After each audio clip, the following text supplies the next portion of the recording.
신천지인에게 보내는 로마서 시간입니다. 오늘은 로마서 7장을 살펴볼 차례인데요. 빨리 그 전에 했던 내용들을 요약해 보겠습니다. 바울은 4장에서는 아브라함의 신실함을, 그리고 5장에서는 아담성으로부터의 출애굽을 이야기했습니다. 그리고 6장에 가서는 홍해를 건너 새로운 인간성으로 전환되는 사건, 즉 세례를 설명했습니다. 그리고 이제 이 출애굽의 순서를 따라서 바울은 시내산에 당도합니다. 그리고 그토록 쟁여놨던 질문, 토라의 정체에 대해서 이제 로마서 7장에서 말할 차례입니다. 로마서 7장은 이렇게 시작합니다.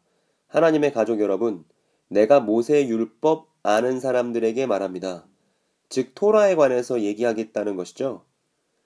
여러분은 모세 율법이 사람의 사는 시간만큼만 다스리는 줄 모릅니까? 즉 남편 아래에 있는 여인이 살아서는 그 남편에게 법으로 묶여 있으나 그 남편이 죽으면 언제든지 남편의 법으로부터 벗어나서 그 법이 쓸모 없어집니다. 여기 남편이 있습니다. 그런데 이 남편은 좋은 남편이 아닙니다. 여인을 괴롭히고 폭행하고 행복한 결혼 생활을 전혀 고민하지 않는 그런 남편이 있습니다. 그리고 그러한 남편과 살고 있는 힘겹게 살고 있는 여인이 한 명 있습니다. 그리고 이 둘은 법을 통해서 부부관계로 묶여 있습니다. 지금이야 이혼이 비일비재하게 벌어지지만 옛날에는 이혼은 정말 어려운 일이었죠. 게다가 남성 우월주의 사회 안에서 여자가 먼저 이혼을 요구하는 것은 더더욱 어려운 일이었습니다. 그래서 이 여자가 이 망나니 남편과 함께 괴로운 생활을 계속하고 있을 때 만일 이 남편이 죽어버렸다면 이 여인은 마침내 자기를 괴롭히던 옛 남편을 떠나서 다른 남자를 만나도 되는 자유의 상태가 되는 것입니다. 그러면서도 결혼이라는 법을 폐기한 건 더더욱 아니겠죠. 바울이 제시하는 이 결혼 이야기에서 중요한 건 이 죽은 남편은 무엇을 의미하는가입니다. 오랫동안 사람들은 이 죽은 남편이 토라라고 생각했습니다. 그래서 토라가 죽었으니 더 이상 이제 그 토라는 우리에게 소용없어 라고 생각했죠. 그러나 여기서 죽은 남편은 토라가 아닙니다. 우리가 앞에서 봤었던 로마서 구절들을 살펴보면 바울이 계속 죽었다고 표현하는 대상이 있습니다. 한번 확인해 볼게요. 일 없습니다. 비뚤어지는 데 있어서 죽어버린 우리가 어찌 지금도 그 안에서 살고자 하겠습니까? 우리가 로마서 5장에서 확인했던 구절입니다. 여기서 죽어버린 건 토라가 아니라 바로 우리입니다. 메시아의 십자가를 통해서 죽어버린 우리, 여기서 그 죽은 우리는 곧 아담성을 의미한다고 우리 배웠었죠. 그래서 여기서 죽은 남편은 아담성이 됩니다. 즉 아담성이 죽어버린 것입니다. 여인을 그토록 괴롭히던 망나니 남편이 죽어버렸습니다. 그렇다면 이제 여인은 새로운 남자를 만날 수 있습니다. 그러면서도 결혼이라는 법을 폐기하는 것이 아닙니다. 그 다음 구절은 이렇습니다. 그러므로 이렇게 생각해 볼 수 있을 것입니다. 만약 남편이 살아있을 때 다른 남자와 관계하면 그녀는 간통녀라 불러 마땅할 것입니다. 그런데 만약 남편이 죽으면 그 법에서 자유롭게 되어 그녀는 다른 남자와 관계하더라도 간통녀가 아닌 것입니다. 그럼 아담성이 죽어버린 사람이 새로운 결혼 관계를 위해서 만나는 다른 사람이란 누구일까요? 바울의 말을 더 들어보겠습니다. 그러므로 나의 가족 여러분, 여러분도 율법 앞에서 메시아의 몸을 통해 죽임당했습니다. 여기서도 죽은 것은 여러분입니다. 즉 바울은 메시아의 죽으심과 하나 되어서 아담성이 죽어버린 사건, 바울이 로마서 5장 6장에서 말했던 그 사건을 다시 한번 설명하는 것입니다. 그리고 이때 다른 사람의 정체가 드러납니다. 그래서 다른 사람, 죽은 자 가운데서 살아나신 바로 그분과 관계하기 위해 나아갑니다.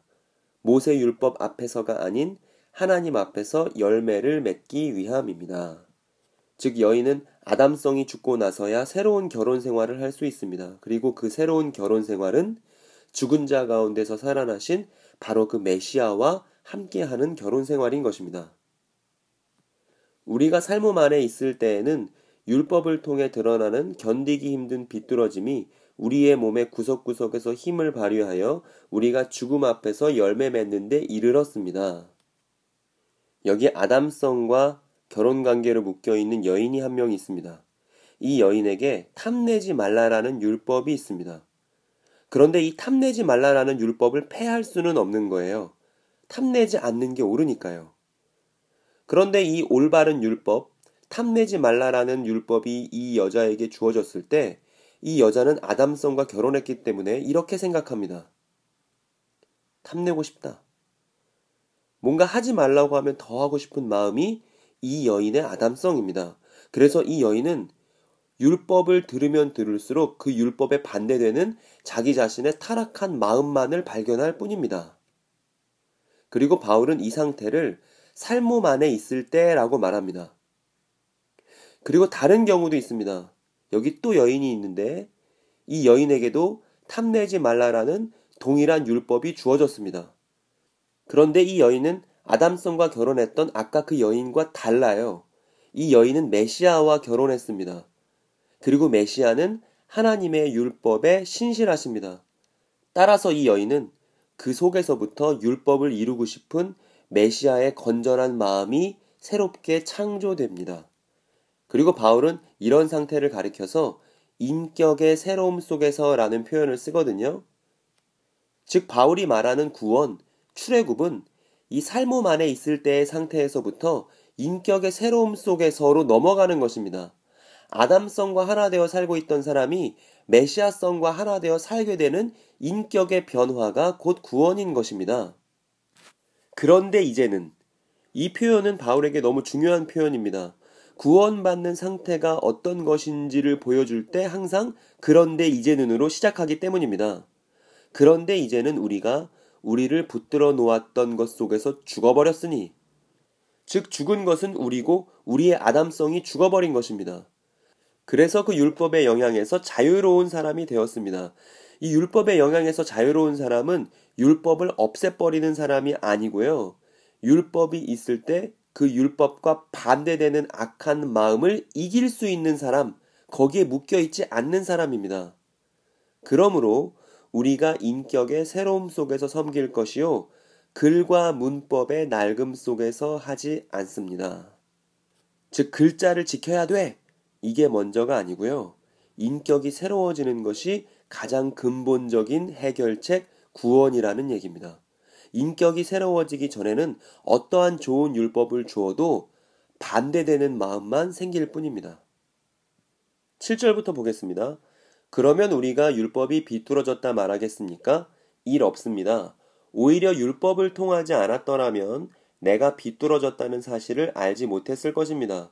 즉 율법이 탐내지 말라고 말하지 않았더라면 내가 탐심을 알지 못했을 것입니다. 그런데 비뚤어짐이 기회를 붙잡아 계명을 타고서 내 속에 온갖 탐심을 만들어냈습니다. 라고 바울이 말합니다. 여기서 한 가지 주의해야 될 표현은 우리라는 표현과 나, 내라는 표현입니다. 여기서 우리는 로마서를 받아든 예수 공동체, 즉 신실함으로 아브라함의 후손된 사람들을 가리키는 표현이고요. 나라는 표현은요. 먼저는 토라를 통해 비뚤어졌다는 사실을 알게 된 이스라엘을 가리키는 표현입니다. 그러니까 바울이 로마서 7장에서 나라고 할 때, 이건 유대인의 입장을 설명하는 표현이구나 라는 사실을 염두해야 합니다. 그리고 이 나라는 표현을 그렇게 쓰는 건 이게 바울 자신의 옛 모습이기도 하기 때문입니다. 그리고 바울의 이 나라는 표현은 나도 당신들과 다르지 않았어요 라는 공감의 의미를 담고 있습니다. 그러니까 바울은 이미 예수 믿은 사람들에게 율법이 잘못됐다고 생각하면 안 돼요 이렇게 얘기하는 거죠. 그리고 자신의 과거를 비추어서 설명해 주기를 오히려 율법 때문에 나와 하나님이 얼마나 닮지 않았는지, 내 안에 있는 아담성이 얼마나 추악한 것인지를 발견했다고 말합니다. 즉 토라의 장점을 얘기하고 있습니다. 토라는 하나님을 닮은 것이고 또 죄를 깨닫게 하는 것입니다. 그러니까 점점 읽으면 읽을수록 앞에서 죽은 남편이 결코 토라가 될 수 없다는 사실이 분명해지고 있습니다. 여기 이 사람은 소크라테스라는 사람입니다. 이 사람이 했던 유명한 명언이 있죠. 너 자신을 알라. 하나님의 거룩한 말씀인 토라는 우리 자신이 누구인지를 알려줍니다. 토라가 보여주는 우리 자신은 아담성과 완전히 결합해서 하나님 말씀대로 살 수 없는 그러한 우리 자신입니다. 이에 대해서 바울도 이미 앞에서 얘기한 바 있습니다. 토라가 있기 전에도 비뚤어짐이 세상에 있었으나 토라가 없을 때에는 비뚤어짐의 정체를 제대로 알지 못했습니다. 그러나 죄의 결과인 죽음은 그 영향력을 발휘하여 아담으로부터 모세에 이르기까지 아담과 같은 벗어난 걸음을 걷지 않은 사람들에게도 왕으로 군림했습니다. 즉 토라가 오기 전에도 오고 난 후에도 비뚤어짐은 여전히 세상에 있었습니다. 그래서 모든 사람들이 죽게 된 것이죠. 비뚤어짐의 결과는 죽음이니까요. 그런데도 그 비뚤어진 세상에 토라가 주어진 이유는 그 비뚤어짐의 정체를 제대로 드러내기 위해서였습니다. 율법을 먹지 않으면 비뚤어짐은 죽은 상태가 됩니다. 그래서 전에 율법에 떠나 있을 때에는 내가 산 사람이었습니다. 그런데 계명이 내 속에 들어오니 비뚤어짐이 다시 생기를 얻고 나는 죽어버렸습니다. 즉 나를 참된 삶으로 이끄는 그 계명이 오히려 나를 죽게 한 것입니다. 왜냐하면 비뚤어짐이 기회를 붙잡아 계명을 타고서 나를 완전히 속이고 계명으로 나를 죽였기 때문입니다. 계명이 나쁜 게 아니고 계명으로 나를 완전히 죽여버린 비뚤어짐이 나쁜 것입니다. 바울이 여기서 계명이라는 새로운 단어를 가져온 것은 토라가 없었을 적 이야기, 에덴 동산 이야기를 반영하기 위해서입니다. 이 본문을 잘 보면 에덴 동산에서 아담과 하와가 겪었던 바로 그 얘기입니다. 선악을 알게 하는 나무의 실과를 먹지 말라는 계명이 있었는데 그 계명을 비뚤어짐이 기회를 붙잡아서 그 계명을 이용해서 아담을 완전 타락하게 만들어버립니다. 그리고 우리는 잘 알고 있습니다. 이 비뚤어짐이 아담 한 사람으로부터 시작돼서 모든 사람에게 이르렀다는 사실을 말입니다. 바울이 로마서 1장 18절에서부터 3장에 이르기까지 했던 이야기죠. 그러나 비뚤어짐이 계명을 이용해서 우리를 죽였다 할지라도 분명한 사실은 율법은 거룩하며 계명도 거룩하고 의로우며 좋으신 하나님을 닮았다는 사실입니다. 잘못은 사람에게 있지 율법과 계명에 있지 않습니다. 그래서 하나님 닮은 것이 나에게 죽음이 되었다는 말입니까? 일 없습니다. 다만 죄가 정말 비뚤어졌다는 사실을 드러내기 위해 하나님 닮은 것을 사용해서 나를 죽음의 영향 아래 두신 것입니다. 이는 목적이 있는데 죄를 핑계댈 수 없는 더한 죄에 빠뜨리기 위함입니다. 라고 바울이 얘기합니다. 이 본문에서도 나는 토라 아래에 있는 이스라엘, 그리고 바울의 옛 모습, 바울이 이스라엘과 공감하기 위해 쓰는 표현으로 이해되어야 합니다. 즉 하나님 닮은 것, 토라가 이스라엘에게 죽음이 되었단 말입니까? 아닙니다. 다만 목적이 있는데 죄가 정말 비뚤어졌다는 사실을 드러내기 위해서 하나님 닮은 것, 토라를 사용해서 나를 죽음의 영향 아래 두신 것입니다. 즉 아담성과 하나 된 이스라엘에게 하나님께서 토라를 주셨던 건 죄를 더욱더 증폭시키기 위해서였습니다. 그리고 그렇게 커진 죄는 하나님의 기이한 방식을 통해서 죄가 죄에 빠져서 단번에 해결되었습니다. 제가 지금 언급하고 있는 건 십자가 사건입니다. 아담성이 토라를 만나자 그 비뚤어짐이 배가 되었고 그렇게 증폭된 죄가 단번에 해결되었던 역사상 유일무이한 사건 말입니다. 제가 링크 걸어 놓은 것을 꼭 한번 확인해 보시기 바랍니다. 일단 그 다음 구절로 넘어갈게요. 왜냐하면 우리는 율법이 하나님의 숨결에서 나온 것을 알지만 나는 살몸에 속하여 비뚤어짐의 노예로 팔렸기 때문입니다. 즉 내가 나도 가늠할 수 없는 힘 아래 짓눌려 내가 원하는 것이 아닌 내가 미워하는 것을 행한단 말입니다. 내가 원하지 않는 일을 할 때면 나는 비로소 내가 아니라 토라가 선하다는 사실을 시인하게 됩니다. 즉 이때도 토라는 전혀 부정적인 것으로 이해되지 않고요. 오히려 토라는 내 안의 아담성이 얼마나 강력한지, 그래서 나도 가늠할 수 없는 힘에 이끌려서 나를 비뚤어지게 만드는지를 보여줍니다. 그리고 이러한 상태야말로 노예 상태인 것이죠. 비뚤어짐의 노예인 것입니다. 그러나 이제는 또 바울이 자주 사용하는 단어가 나왔습니다. 그 힘 아래 짓눌려 있던 것이 나였던 적이 없습니다. 내 속에 거주하고 있는 비뚤어짐만이 그러할 뿐입니다. 완전히 다른 상태의 인간을 얘기하고 있습니다. 즉 아담성은 죽고 비뚤어짐은 짓눌려 있으나 거기서 나는 일어서 있는 것입니다. 메시아 예수의 십자가와 부활의 세례는 비뚤어짐을 짓누르고 나는 일으켜 세웁니다. 그런데 나는 깨달았습니다. 내 속에, 즉 나의 삶 안엔 하나님 닮은 것이 살지 않는다는 사실을 말입니다. 즉 아담성이 살고 있던 자기의 과거에 대해서 이야기하고 있습니다. 그래서 기꺼이 하고자 하는 마음은 있으나 온전을 이루는 것은 없습니다. 나는 하나님 닮음을 원하면서도 정작 그렇게 실천은 않고 도리어 원하지 않는 악만을 습관적으로 행하고 있습니다. 그러나 만일 내가 원하지 않는 그 일을 내가 한다면 그 일을 이루는 것은 내가 아니라 내 속에 살고 있는 비뚤어짐입니다. 이렇게 생각해 볼 수 있을 것입니다. 나는 토라에 대해서 다음과 같은 사실을 알게 되었습니다. 그것은 내가 온전을 이루길 바라는 그 순간에도 나에게 악이 함께 놓여 있다는 사실입니다.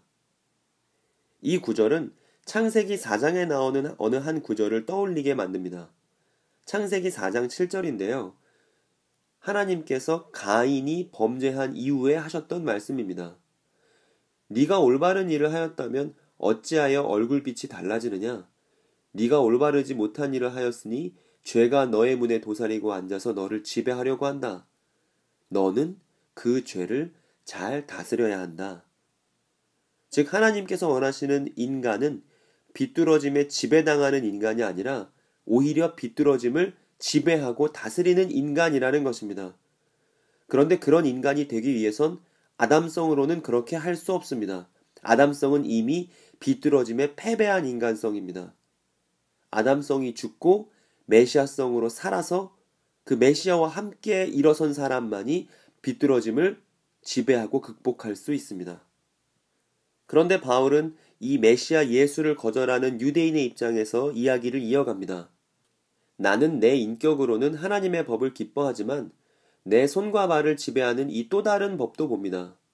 그 법은 내 마음의 법과 대치하며 싸우고 나를 내 몸이 바라는 비뚤어짐의 법 아래 포로로 잡아옵니다. 나는 무거운 시험에 빠진 사람입니다. 누가 나를 이 죽음의 몸에서 건져내겠습니까? 바울이 말하는 죽음의 몸은 포로의 몸입니다. 그리고 이 포로는 무엇의 포로냐 하면 비뚤어짐의 포로인 것입니다. 즉 비인간성을 극복하지 못하는 상태가 시험에 빠진 사람이고 죽음의 몸이고 메시아 예수의 출애굽이 필요한 사람이죠. 바울은 누가 나를 이 죽음의 몸에서 건져내겠습니까? 라고 묻고선 죽음의 몸에서 건져내실 한 분이 생각나기에 반사적으로 찬양을 합니다. 그러니 우리 주 예수 그리스도를 통해서 하나님께 감사합니다 라고 말합니다. 그러나 이 구절은 전체 문맥에서는 벗어나 있는 내용입니다. 그래서 우리는 그 다음 구절인 그러므로로 넘어가겠습니다. 바울의 저 하나님께 대한 감사는 우리는 로마서 8장에서 자세히 살펴볼 수 있을 것입니다. 그러므로 이렇게 생각해 볼 수 있을 것입니다. 나 자신은 가온으로는 하나님의 법을 섬기는 반면 살몸으로는 비뚤어짐의 법을 섬깁니다.